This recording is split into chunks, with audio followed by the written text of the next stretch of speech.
ಸಮಯವಾಗಿದೆ. ದೇವರ ಕರೆ ಮತ್ತೊಂದು ಸಾರಿ ನಿನ್ನ ಜೀವಿತದಲ್ಲಿ ಬಂದಿದೆ. ದೇವರ ಕರೆ ಮತ್ತೊಂದು ಸಾರಿ ನಿನಗೆ, ದೇವರ ಒಂದು ಸ್ವರ ಮತ್ತೊಂದು ಸಾರಿ ನಿನಗೆ ಕರೀತಾ ಇದ್ದಾನೆ. ಕಮಾನ್ ಸಬ್ಮಿಟ್ ನಿಮ್ಮನ್ನು ನೀವು ದೇವರಿಗೆ ಒಪ್ಪಿಸಿಕೊಡ್ಬೇಕು.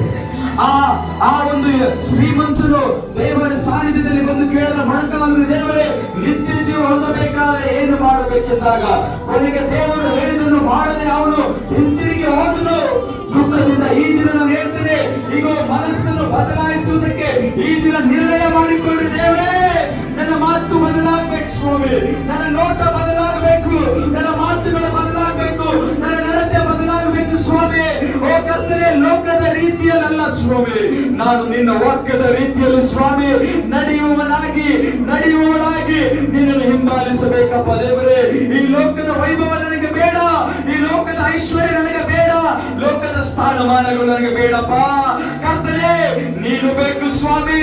ಓ ನಿನ್ನ ಪರಲೋಕದ ಭಾಗ್ಯ ನನಗೆ ಬೇಕಪ್ಪ ಸ್ವಾಮಿ. ಕರ್ತನೇ, ನನ್ನ ವಜ್ರದ ಹಾಗೆ ಕಠಿಣವಾಗಿರುವಂತ ಹೃದಯವನ್ನು ಈ ದಿನ ಬದಲಾಯಿಸು ಕರ್ತನೇ.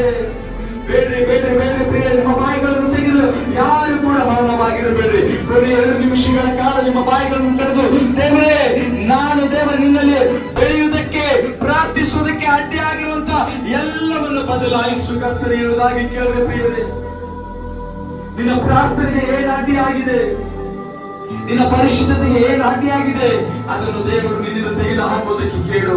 ದೇವರೇ, ಪ್ರಾರ್ಥನೆ ಜೀವಿತ ನನಗೆ ಬೇಕಪ್ಪ, ವಾಕ್ಯದ ಜೀವಿತ ನನಗೆ ಬೇಕು ಸ್ವಾಮಿ, ನಿನ್ನ ಸಾನ್ನಿಧ್ಯ ಬೇಕಪ್ಪ ದೇವರೇ. ಓ ನಿನ್ನ ಮುಖ ದರ್ಶನ ನನಗೆ ಬೇಕು ಸ್ವಾಮಿ, ನಿನ್ನ ಭಾಗ್ಯಗಳು ಬೇಕಪ್ಪ, ನಿನ್ನ ಅಭಿಷೇಕ ನನಗೆ ಬೇಕು ದೇವರೇ. ಓ ದೇವರೇ, ಸತ್ಯದ ಜ್ಞಾನ ನನಗೆ ಬೇಕಪ್ಪ. ಕೇಳ್ರಿ ಪ್ರಿಯರೇ, ಕೇಳ್ರಿ. ಎಷ್ಟು ದಿವಸಗಳ ಕಾಲ ಇದೇ ರೀತಿಯಾಗಿ ಬದುಕ್ತೀರಾ? ಎಷ್ಟು ದಿವಸಗಳ ಕಾಲ ಇದೇ ಲೋಕದ ಆಸೆ? ಎಷ್ಟು ದಿವಸಗಳ ಕಾಲ ಅದೇ ಸಿಟ್ಟು ಅಹಂಕಾರದಲ್ಲಿ ಬದುಕ್ತೀರಾ? ಒಂದು ಸಾರಿ ಆಲೋಚನೆ ಮಾಡಿ. ಓ ಯೇಸು ಸ್ವಾಮಿ, ಬರುವಂತ ದಿನಗಳು ಈಗ ಹತ್ತಿರವಾಗಿದ್ದಾವೆ. ನಿನ್ನ ಜೀವಿತವನ್ನು ನೋಡು, ನಿನ್ನ ಮಾತುಗಳನ್ನು ಒಂದು ಸಾರಿ ಪರೀಕ್ಷೆ ಮಾಡಿಕೊ, ನಿನ್ನ ನಡತೆ ಒಂದು ಸಾರಿ ಪರೀಕ್ಷೆ ಮಾಡಿಕೊ. ಓ ದೇವರು ಇವತ್ತು ಮತ್ತೊಂದು ಸಾರಿ ಕರೀತಾ ಇದ್ದಾನೆ, ಕೇಳ್ತಾ ಇದ್ದಾನೆ, ಕೂಗ್ತಾ ಇದ್ದಾನೆ, ನನ್ನ ಮಗನೇ ನನ್ನ ಹತ್ತಿರಕ್ಕೆ ಬಾ, ನನ್ನ ಮಗನೇ ನಿನ್ನ ಹತ್ತಿರಕ್ಕೆ ಬಾ. ಇವಾಗ ಕೂಡ, ಈ ಕ್ಷಣದಲ್ಲಿ ಕೂಡ ನೀನು ನಿನ್ನ ಮನಸ್ಸನ್ನು ಬದಲಾಯಿಸಿಕೊಳ್ಳುವುದಾದರೆ ಆತನು ಇನ್ನೂ ಕೂಡ ನಿನ್ನನ್ನು ಒಪ್ಪಿಕೊಳ್ಳುವುದಕ್ಕೆ ಸಿದ್ಧನಾಗಿದ್ದಾನೆ, ಇನ್ನೂ ಕೂಡ ನಿನ್ನನ್ನು ಸ್ವೀಕರಿಸಿಕೊಳ್ಳುವುದಕ್ಕೆ ಸಿದ್ಧನಾಗಿದ್ದಾನೆ.